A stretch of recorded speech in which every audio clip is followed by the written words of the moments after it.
আসসালামু আলাইকুম। ওয়ালাইকুম আসসালাম। আছি আলহামদুলিল্লাহ। দেখাইছো কই যাস? যে না, কোথাও যাই না।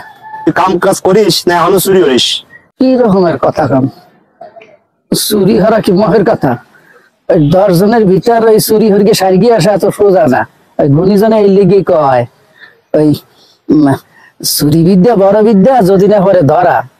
আর আমনে চুরিটারে একেবারে সহজ হরিকে দেখেন না। তুই তো ভালো আজান দিতে পারিস, তো একটা মসজিদে বদলে চাকরি দিতে পারিস না? ডুবলো মনে ঘি ডালে। তুই তা না করে করিস চুরি।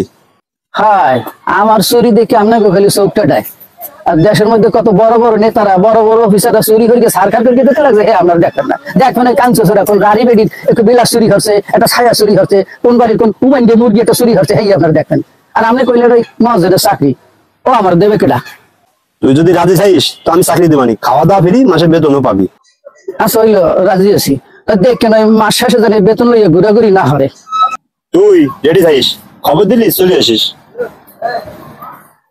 আসসালামু আলাইকুম। খারাপ হবে না, খাওয়া দাওয়া ফ্রি, থাকাও ফ্রি। এর বাদে যদি বেতন পাই কথা তো নাই। আর ডেলি যদি 1 জোড়া জুতা চুরি করতে পারি, আর জুম্মাবারে যদি 4-5 জোড়া হরতে পারি, তাহলে চলকে ফিরকে খাইতে আর মনে হাতে ঠেকবে না।